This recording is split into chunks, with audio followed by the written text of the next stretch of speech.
L'hebdo-parleur, 7 jours de lutte dans le viseur. Voilà comment le pouvoir tolère nos luttes. Locales, sectorielles, dispersées. Et bien pas de bol pour lui. Aujourd'hui, nous changeons les règles du jeu.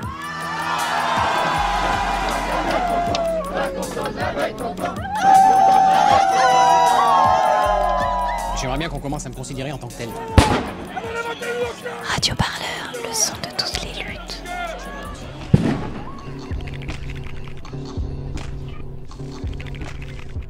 Cette semaine, dans l'hebdo-parleur.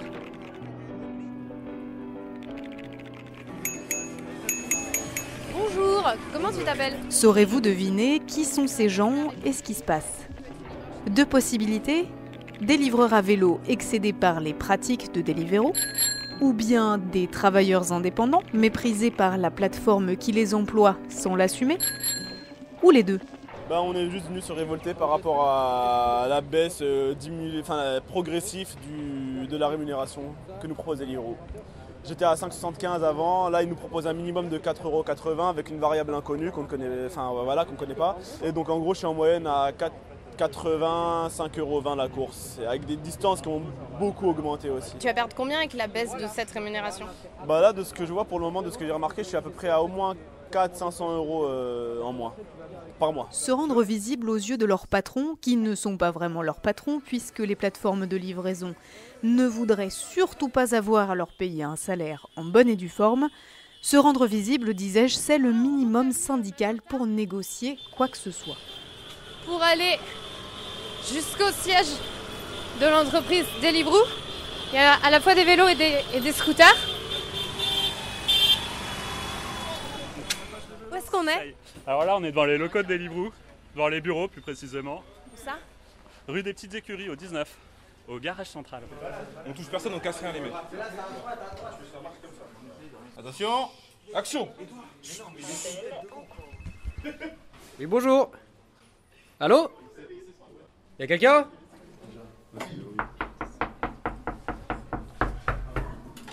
Ouvre la porte!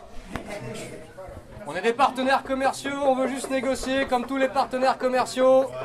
Comme dans la réalité, le monde merveilleux de la légalité. Discuter conditions de travail. On bougera pas! Tarification. Autour d'une table et d'un bon café, rien de plus. Il n'y a aucune raison d'avoir peur. Soyez raisonnables. Allez, comme des enfants, parce que les gens ils veulent pas nous parler. Bon, qu'est-ce qui s'est passé là pendant cette tentative d'occupation? Une alarme incendie qui a sonné. Moi je soupçonne Deliveroo de l'avoir enclenché pour qu'on panique et qu'on sorte. Et donc on est sorti, on s'est mis devant l'accueil pour savoir si on allait reconnaître le patron de Deliveroo, puisqu'on le connaît, et puis pour qu'on discute. Le but c'est de discuter, c'est pas de jouer au chat et à la souris. Là ils veulent pas vous ouvrir? Ils veulent pas nous ouvrir. Donc c'est assez puéril, sachant qu'on reçoit plein de mails où ils sont à notre disposition, ils veulent veiller à notre sécurité, à optimiser notre chiffre d'affaires, mais par contre ils nous ouvrent pas la porte. T'es déçu qu'ils aient pas ouvert la porte? Non, pour l'instant on essaie encore de négocier, après on va voir ce qui va se passer. Et sinon on reviendra la semaine prochaine? Jusqu'à ce qu'on soit accueillis, ouais, effectivement. Ouais. Être visible et le rester. La famille d'Adama Traoré a bien dû apprendre à le faire. Désormais, les appels d'Assa Traoré, la sœur d'Adama, rassemblent bien au-delà des quartiers populaires. Samedi dernier, une nouvelle marche partait de Gare du Nord. Il y avait des Noirs, il y avait des Blancs, il y avait des militants et des militantes des quartiers populaires, il y avait des artistes et il y avait le philosophe Geoffroy de la Gannerie. De violence assaillie, nous nous sommes rendus, laissant la lutte au loin se perdre. Depuis quand est-ce que vous faites partie du collectif pour Adama? Alors moi je ne fais pas partie du comité, mais je suis un soutien extérieur au comité où j'essaie d'apporter le maximum de soutien, de force, de discours qui peut à la fois relayer et appuyer les analyses et la révolte que porte le comité Adama depuis maintenant presque 2 ans et demi. Je pense qu'un mouvement social, il doit partir des vies telles qu'elles sont vécues et il doit partir de la manière dont on peut articuler des expériences concrètes. Par exemple, quand Assa Traoré parle, elle articule un discours sur l'expérience des classes sociales ou de la vie raciale qui est beaucoup plus vrai, beaucoup plus concret. Par exemple, quand elle parle d'Adama, Assa, elle dit beaucoup les garçons comme Adama, on leur a volé leurs rêves. Donc qu'est-ce que c'est que voler le rêve de quelqu'un? Ça parle de l'économie, ça parle de la race, ça parle de l'espace public, ça parle de l'État, ça parle de l'école, mais ça en parle d'une nouvelle manière, à mon avis beaucoup plus vraie, beaucoup plus concrète, et à ce moment-là, potentiellement, il y a la reconstruction d'un langage de gauche, à mon avis, beaucoup plus puissant et qui explique pourquoi, comme elle le dit souvent, c'est un combat rassembleur. C'est-à-dire qu'on voit dans les marches à Damas des gens des quartiers populaires, on voit des intellectuels, on voit des artistes, on voit des blancs, on voit des bourgeois, on voit des noirs, on voit des arabes, on voit des kabyles. Et donc il y a cette espèce d'alliance autour de ce nouveau type de langage qui peut créer, à mon avis, un renversement très puissant de la gauche contemporaine. Ça fait 2 ans qu'on se bat. 2 ans. 2 ans, c'est long. Il faut savoir qu'on nous fatigue psychologiquement, mentalement, physiquement et financièrement. L'argent est le nerf de la guerre. Si on n'a pas d'argent, on ne peut pas accéder à la justice. Si on n'a pas d'argent, on ne peut pas attaquer l'État. Par contre, eux, ils ont toutes les machines de guerre devant nous. Ils ont toutes ces grosses machines de guerre puissantes. Ce sont les prisons, ce sont la justice et la police. Mon frère leur a dit, je n'arrive plus à respirer. Mon frère leur a dit, je n'arrive plus à respirer. Le combat d'Adama Traoré n'est pas un combat qui est que pour nous, qui est que pour les quartiers populaires. Le combat d'Adama Traoré rassemble toutes les populations, tous les peuples. Peu importe d'où tu viens, peu importe ta couleur, peu importe ton appartenance sexuelle, peu importe qui tu es, peu importe ce que tu manges, ce combat t'appartient. Assa, ma fille, je te dis aujourd'hui, cette guerre-là qu'ils ont déclarée, on va gagner.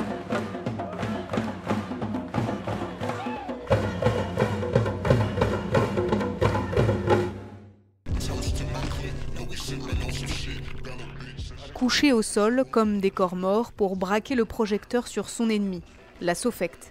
Les participants et participantes à l'action du week-end dernier en marge de l'Existence sont transgenres et il et elle pointent du doigt cette société française d'études et de prise en charge de la transidentité. Et la rue, elle est à qui? Elle est au queer. Et la rue, elle est à qui? Elle est au... Et rassemblés devant ces locaux parisiens, il et elle dénoncent une institution et des personnels médicaux transphobes, disent-ils. On peut avoir besoin d'un accompagnement psychothérapeutique ou voir des médecins, parce que quand on prend des hormones, il faut faire un suivi régulier pour être sûr que tout va bien, etc. Donc oui, un accompagnement médical, oui, mais pas un accompagnement obligatoire et qui n'est pas fait pour protéger les personnes, mais uniquement pour les fliquer. Ça, c'est de la merde et c'est ça qu'on nous propose. Et qu'on ne nous propose pas, qu'on nous impose aujourd'hui via la Sofect. Un homme, c'est comme si, une femme, c'est comme ça. Ta gueule, la Sofect, tu nous emmerdes. Un homme, c'est comme si, une femme, c'est comme ça. Ta gueule, la Sofect, tu nous emmerdes. Un homme, c'est comme si, une femme, c'est comme ça. En voilà d'autres qui courent après une certaine visibilité. Mais ceux-là ne défendent que les blancs. Les nôtres avant les autres. Vous avez deviné ? Ils sont d'extrême droite et s'appellent eux-mêmes le bastion social. C'est la conséquence logique en fait de 2 tendances, on va dire, de 2 dynamiques de fond. C'est un mouvement à la base qui est donc fédérateur et novateur, donc novateur par ses actions. La première en fait, c'est les limites qu'a rencontré l'extrême droite de rue, activiste, qui était séparée, qui était divisée entre toute une galaxie, on va dire, de petits groupuscules qui finissaient par tourner en rond. Habituellement dans l'ombre, visage caché, ils s'affichent aujourd'hui au grand jour. Et d'autre part, l'hégémonie, on va dire, du Front National qui a poussé l'extrême droite française radicale à trouver d'autres sources d'inspiration, notamment de l'autre côté des Alpes, en Italie, avec le modèle de Casapa.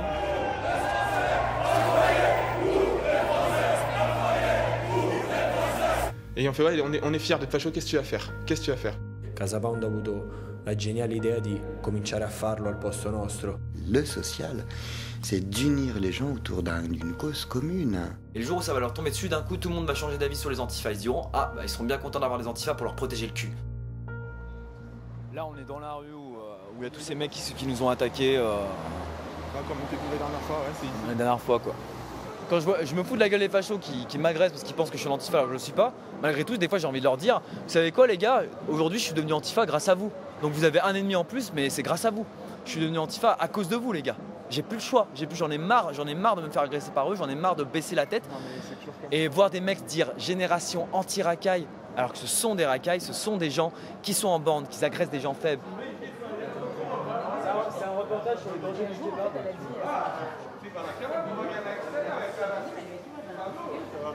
Il vient ou... Ouais, ok. Les filles, vous choisissez mauvais temps, hein, elle regarde la monde. Ouais, désolé. Alors, dites-moi, quelle question? Je vous pose juste une petite question. Vous connaissez bien Skinsey et Salah? Il est très gentil garçon, moi je connais bien. Hein. Qu'est-ce qui s'est passé? Ils se sont fait agresser dans votre restaurant? Non, c'est extérieur ça, là, un groupe de racistes, à extrême droite. Voilà, je sais pas qu'est-ce qui se passe là. Voilà, attaqué, il a bagarre ça. Vous en voyez souvent des gens comme ça dans le quartier? Voilà, ce quartier, c'est trop dangereux. Allons-y. J'enlève la lame.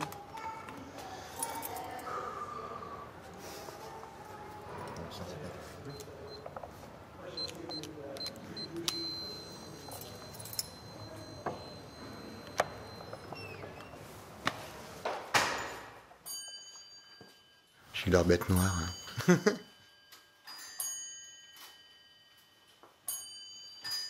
Je suis horloger.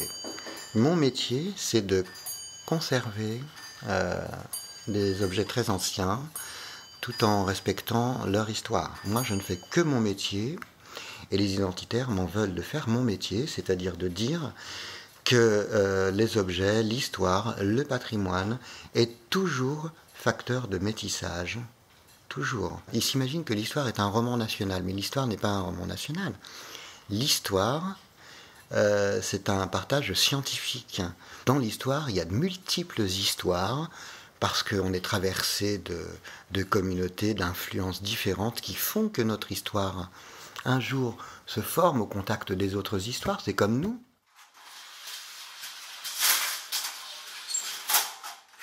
On a cassé toutes les vitres de la vitrine, il y avait 12 impacts. Voilà, c'était pour faire mal, c'était pour vraiment détruire, pour exprimer une violence destructrice. Ici c'est la rue Juiverie. Et la rue Juiverie, en hommage, elle s'est appelée comme ça, aux Juifs qui résidaient 100 ans auparavant, à la fin du XIVe siècle, mais qui ont été expulsés par Philippe le Bel.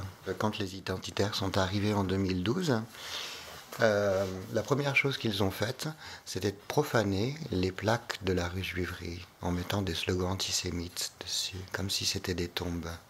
Le problème, c'est que de gestes impulsifs à geste impulsif à l'autre, d'agression à une autre, et de menaces et d'intimidation à une autre, ils ont pris une confiance en eux complètement démesurée, à tel point même qu'ils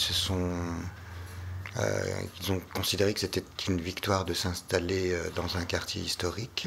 Ils se sont attirés les uns les autres, tous les groupuscules de France et de Navarre se sont dit, ici dans le Vieux-Lyon on peut s'y installer.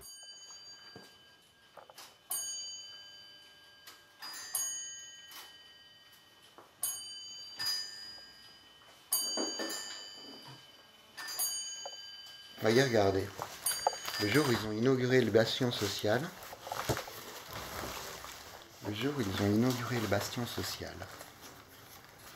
leur affiche, la voici. Il s'agit d'une Vierge Marie,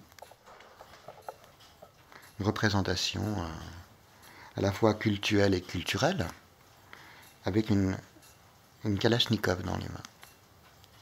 Donc c'est récupérer l'image de la religion à des fins violentes. Le bastion devrait s'appeler le baston. Et ils font tout pour faire de l'antisocial. S'ils appellent social diviser les gens, c'est l'inverse, la définition du social. Le social, c'est d'unir les gens autour d'une cause commune. C'est drôle de s'appeler comme ça, alors qu'on est contre tout. Et surtout, contre le social. C'est-à-dire le fait que les gens puissent s'entendre et vivre ensemble. Il faudrait que tout le monde se fasse la guerre. Donc c'est quoi? C'est pas le bastion social, c'est le baston. Après, vous choisirez le nom que vous voulez pour y accoler quelque chose. C'est le baston total, plutôt. Un podcast de Clara Menet et Ivan Vronsky. Dernier épisode, mardi prochain. Nous irons à Rome, aux origines de ce mouvement d'extrême droite. Et si vous êtes parisien et parisienne, venez rencontrer les journalistes de la rédaction de Radio Parleur à la soirée de lancement de la revue Matin, revue chromatique et bâtarde sans collier. Rendez-vous mardi prochain, donc à partir de 18h30, au 26 rue du Docteur Potin. Radio Parleur, le son de toutes les luttes. Écoutez-nous sur radioparleur.net.